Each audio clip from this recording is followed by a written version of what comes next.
à Nagasaki, c'était une explosion à basse altitude, 450 mètres pour 16 mégatonnes, pour 16 kilotonnes, pardon, et 24 kilotonnes à Nagasaki. Eh bien, là, ce sont des explosions qui ne font pas de retombées radioactives. Vous voyez, c'est ça le point important. L'information, c'est capital. Vous avez une explosion à basse altitude, elle va tuer les personnes, mais d'une façon directe.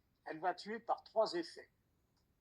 Le souffle, la chaleur et le rayonnement gamma sur une zone directe. Dans cette zone qui a été rayonnée, il ne faut absolument pas revenir avant un délai de 3 semaines. Mais à 10 km, à 20 km de là, vous n'avez rien. Vous voyez, là, la vie continue comme avant. C'est ça qu'il faut bien comprendre. Alors, par contre, il existe un autre type, donc 2 types d'explosions principalement. L'explosion à basse altitude, l'explosion au sol ou dans le sol.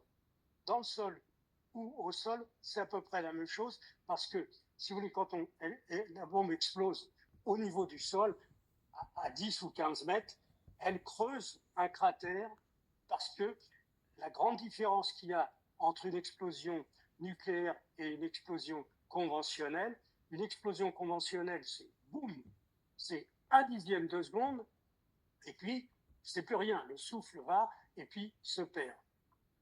Là, l'explosion nucléaire, c'est pas ça du tout. La durée est proportionnelle à la puissance. C'est-à-dire que à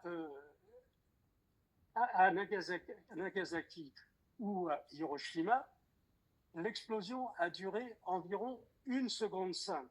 Voyez, mais quand on passe à une puissance de 1 mégatonne, ça dure 30 secondes. Voyez, c'est long. Et pendant ce temps-là, l'explosion, la réaction en chaîne, elle creuse. C'est comme si vous mettiez 1 million de pelleteuses qui creusent le sol et qui propulsent tout ça à 4000 mètres d'altitude. Donc c'est ça le point important à savoir.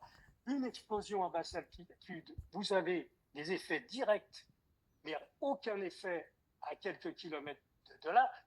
Bien entendu, tout dépend de la puissance. On pourra rentrer dans le détail plus tard si vous voulez.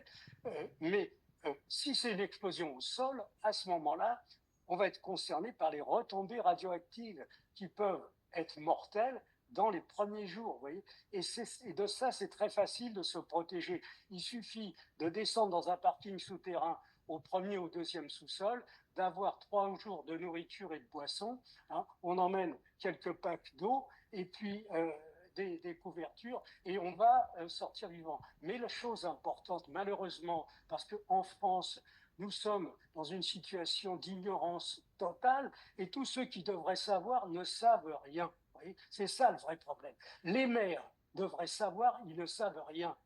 Les pompiers devraient être au courant, ils ne savent rien. Les médecins sont ignorants de toutes les conséquences. Comment, par exemple, il faut savoir que dans notre